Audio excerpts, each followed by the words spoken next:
नमस्कार, न्यूज 24 देख रहे हैं आप और बिना ब्रेक के बुलेटिन प्राइम टाइम एक्सक्लूसिव में आप सभी का बहुत स्वागत है। आपके साथ मैं हूं सऊद मोहम्मद खालिद। जी हां, तो तय है नए साल में टूट जाएगा पाकिस्तान, और यह हम नहीं कह रहे बल्कि पाकिस्तान के हालात बयां कर रहे हैं। पाकिस्तान ने दरअसल एक ऐसी कायराना हरकत को अंजाम दिया है कि अब पाकिस्तान के खंड खंड होने का वक्त आ गया है।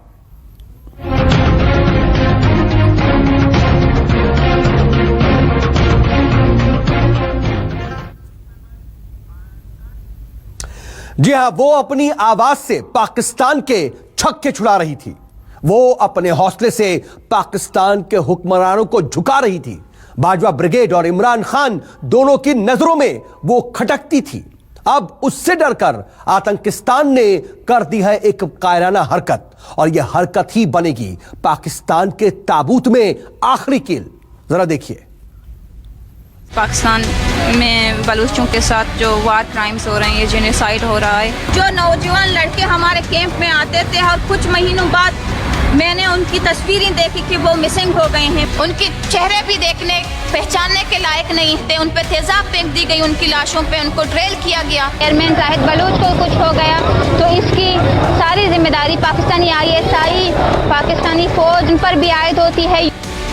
बलूचिस्तान की बेटी के बुलंद बोल को खामोश कर पाकिस्तान ने ब्लंडर कर दिया है।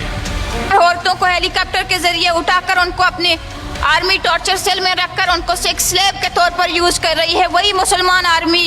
करीमा बलोच का मर्डर कर इमरान ने अपनी कब्र खोद ली है। बलूचिस्तान में आतंकिस्तान की बर्बरता को बेपर्दा करने वाली बलोच को मौत के घाट उतारकर पाकिस्तान ने अपने बंटवारे की स्क्रिप्ट लिख दी है।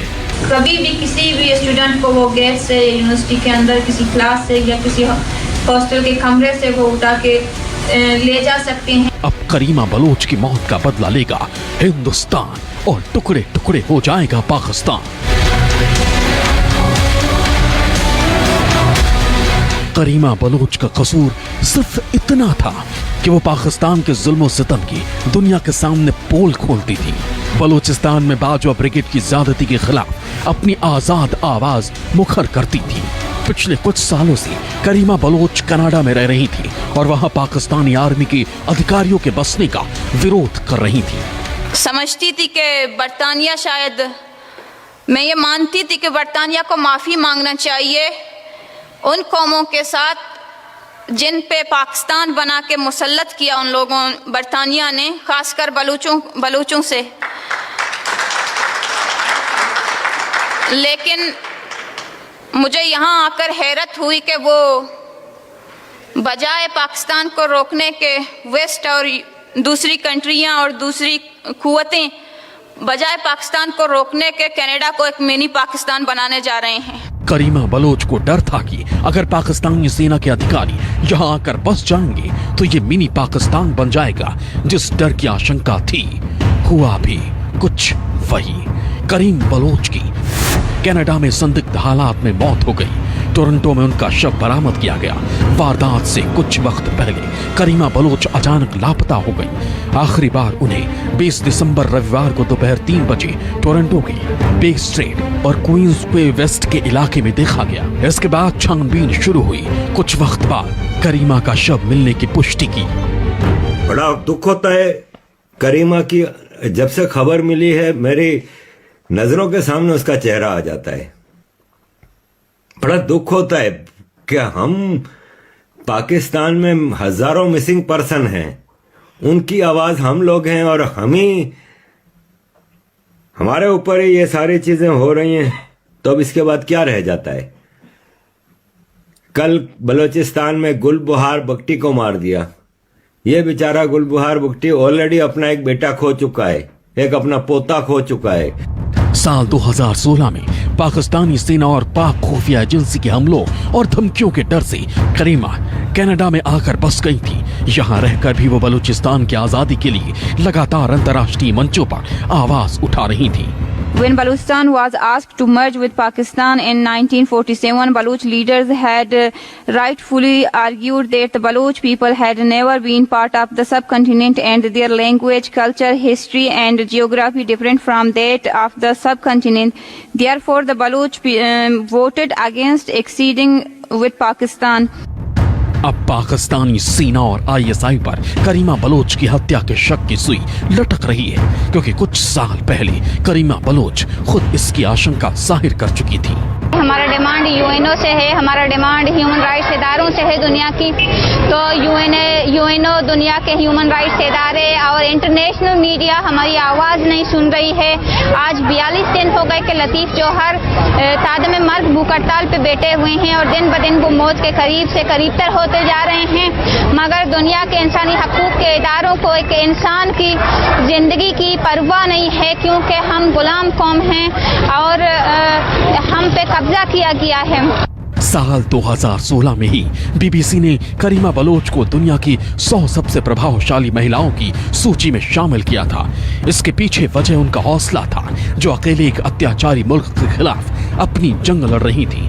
करीमा बलोच लगातार देश दुनिया में अपने ऊपर हो रहे अत्याचार की हकीकत बयां करती थी और इसीलिए वो पाक सेना और आईएसआई की नजरों में खटकती थी। जो आर्मी 1970 को बांग्लादेश में वार क्राइम्स में मुलव्वस रही है, जेनोसाइड में मुलव्वस रही है, लाखों बंगाली औरतों की असमत दरी करने में मुलव्वस रही है, वही आर्मी वो 48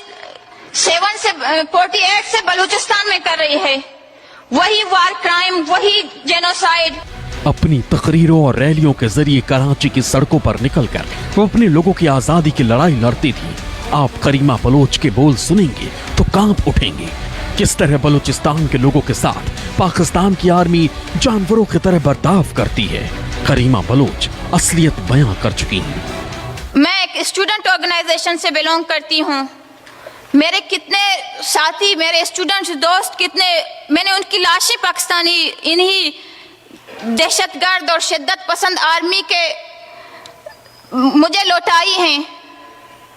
उनके चेहरे भी देखने पहचानने के लायक नहीं थे। उन पे तेजाब फेंक दी गई, उनकी लाशों पे उनको ड्रिल किया गया। पाकिस्तान की सरकार बलूचों से कितना डरती है, बलूचिस्तान की आजादी से आतंकिस्तान को कितना डर लगता है, करीमा बलोच के शब्दों से समझा जा सकता है। पाकिस्तानी स्टेट बलूचिस्तान में को एजुकेशन पर काम करने वाले उस्तादों को, को एजुकेशन पर काम करने वाले प्रोफेसर्स को, इंटेलेक्चुअल्स को टारगेट किलिंग के जरिए मार रही है। एसिड थ्रोइंग अटैक्स हो रही है हमारी लड़कियों पर, क्योंकि वो स्कूल जाना चाहती हैं, क्योंकि वो यूनिवर्सिटी जाना चाहती हैं। करीमा बलोच की यही हिम्मत और हौसला कायर पाकिस्तान को डरा रहा था। पाकिस्तान को डर था कहीं करीमा बलोच उसके बंटवारे की वजह न बन जाएं। इसलिए पाकिस्तानी सेना और आईएसआई ने करीमा बलोच को मौत की नींद सुला दिया। लेकिन करीमा बलोच का बलिदान बेकार नहीं जाएगा। अब पाकिस्तान खंड खंड हो जाएगा। Bureau report, news 24। Voice association Paris ने करीमा बलोच की मौत के लिए सीधे सीधे पाकिस्तान को जिम्मेदार ठहराया है। उन्होंने कहा कि पाकिस्तान के शह पर ही इसे अंजाम दिया गया। ये पाकिस्तान आर्मी की ये जो हरकत, बलोचों को चेस करना, उठाना, मारना, एलिमिनेट करना, थ्रेट करना, इलीगल एब्डक्शंस जो वहाँ पर हो रही हैं, जिनको जो है ना इनवॉलंटरी डिसअपीयरेंसेस कहते हैं, उसके बाद एक्स्ट्राजुडिशियल किलिंग्स, उसके अलावा एरियल बम्बार्डमेंट्स, फिर बलोच लीडर जैसे गुलाम अहमद को उठाकर अदालत से उसके बाद उनको कुछ दिनों के तक तशद्दुद करते रहे, फिर उनको मार के उनकी लाश फेंक दी और इनका ये एलिमिनेशन प्रोसेस कंटिन्यूसली जारी है। बता दें कि बलूचिस्तान की बेटी करीमा बलोच का भारत से भी गहरा रिश्ता था। करीमा बलोच को उम्मीद थी कि हिंदुस्तान की मदद से ही वो बलूचिस्तान को आजाद करा सकती हैं।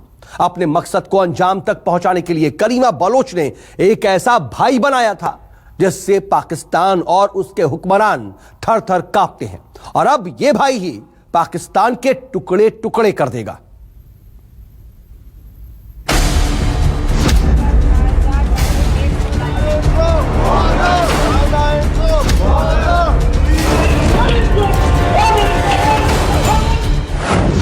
मोदी की बलूच बहन का मर्डर। हाय श्री मोदी जी, रक्षाबंधन के दिन पे बलूचिस्तान की एक बहन आपको भाई मानकर आपसे कुछ कहना चाहती है। इमरान ने कर दिया बिग ब्लंडर। बलूचिस्तान में आज कितने ही भाई लापता हैं पाकिस्तानी आर्मी के हाथों या मारे गए हैं और कई हजारों की तादाद में लापता किए गए हैं। खामोश हुई बलूचिस्तान की बेटी। इस दिन के हवाले से हम आपसे ये उम्मीद लेकर आपके पास आपको ये कहना चाहते हैं कि आपको बलूचिस्तान की बहनें एक भाई की हैसियत से मानते हैं। नियाजी को कीमत चुकानी होगी। हम अपनी जंग खुद लड़ेंगे। हमें आपसे सिर्फ आप हमारी आवाज बन जाएं, उस जंग की आवाज बन जाएं और दुनिया के किसी भी कोने में उस आवाज को पहुंचाएं। हमें आपसे इतना चाहिए। करीमा बलोच पाकिस्तानी साजिश के शिकार हुई बलूचिस्तान की वो आवाज जिससे थर थर कांपते थे इमरान, जिसके हुंकार के आगे बाजवा की फौज सिर पर पैर रखकर भागने को मजबूर थी, जिसकी बेखौफ बानगी पाकिस्तान की खुफिया एजेंसी ISI की बेचैनी थी। करीमा बलोच की बहादुरी के आगे सरेंडर कर चुके पाकिस्तान ने आखिरकार करीमा बलोच को हमेशा के लिए खामोश कर दिया।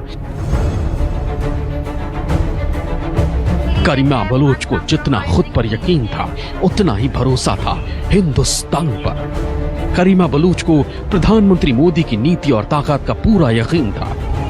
पाकिस्तान के जुल्म और सितम की आह पर रहे बलूचों की आवाज बनकर करीमा ने PM मोदी को भाई माना था।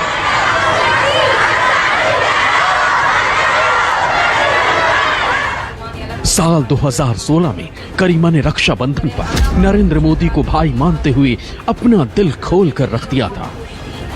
श्री मोदी जी, रक्षाबंधन के दिन पे बलूचिस्तान की एक बहन आपको भाई मानकर आपसे कुछ कहना चाहती है। मेरा नाम करीमा बलूच है और मैं बलूच स्टूडेंट ऑर्गेनाइजेशन की चेयरपर्सन हूँ। बलूचिस्तान में आज कितने ही भाई लापता हैं पाकिस्तानी आर्मी के हाथों या मारे गए हैं और कई हजारों की तादाद में लापता किए गए हैं। बलूचिस्तान में पाकिस्तानी फौज की ज्यादतियों की कोई इंतहा नहीं। दुनिया के कई मंचों पर करीमा बलूच ने कई बार पाकिस्तान को आईना दिखाया, लेकिन करीमा को सबसे ज्यादा भरोसा था अपने भाई नरेंद्र मोदी पर।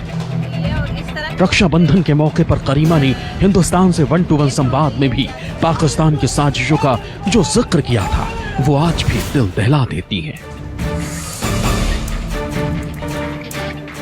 बलूचिस्तान की बहनें आज भी अपने लापता भाइयों की राह तक रही हैं।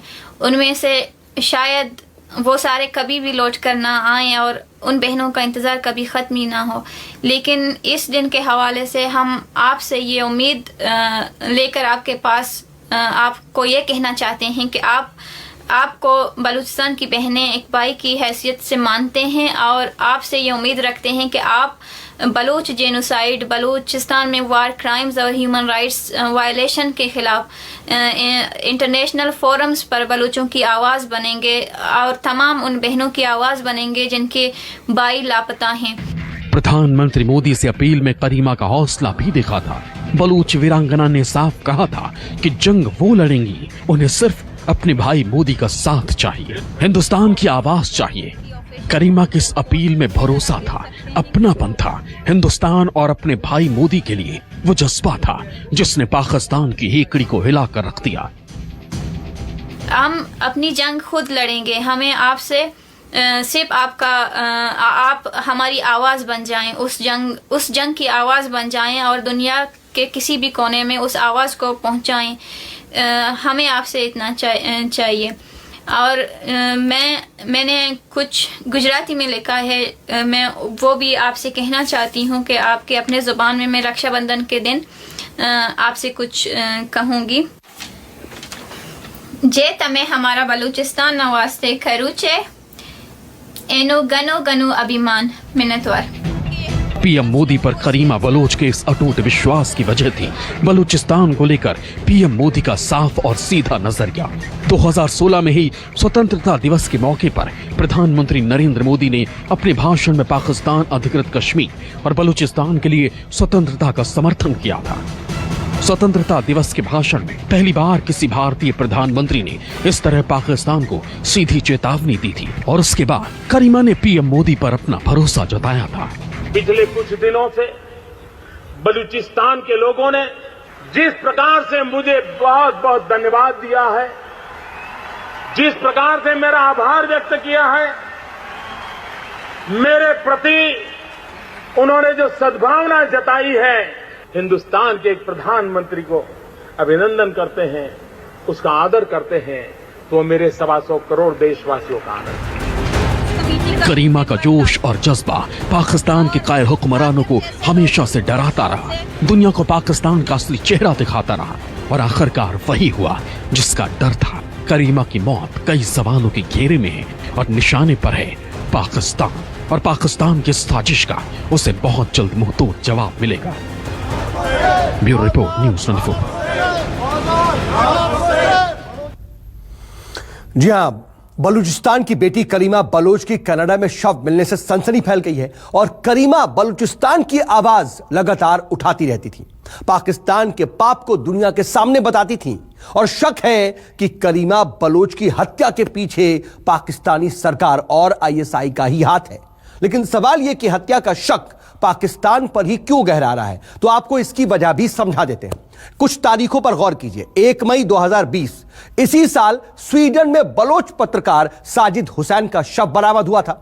बलोच पत्रकार साजिद हुसैन कई दिनों से लापता थे, जिसके बाद 1 मई 2020 को उनका शव मिला था। शक है कि पाकिस्तान की खुफिया एजेंसी आईएसआई ने ही साजिद हुसैन की हत्या करवाई थी।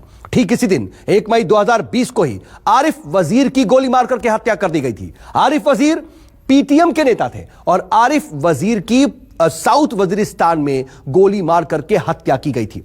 इसके अलावा 3 मई 2020 इसी दिन 2 स्टूडेंट एक्टिविस्ट का मर्डर कर दिया गया था और इन एक्टिविस्ट का नाम शहदाद बलोच और ईशान बलोच था और इन दोनों एक्टिविस्ट का बलूचिस्तान में ही मर्डर हुआ था। लेकिन यह तो महज बानगी है। असल में तो बलूचिस्तान में पाकिस्तानी आर्मी की बर्बरता की कहानी बहुत लंबी है। हाल ही में बलूचिस्तान के लोग पाकिस्तानी हुकूमत से आजादी मांग रहे थे और बलूचिस्तान में अब तक करीब 30,000 लोग लापता हो चुके हैं।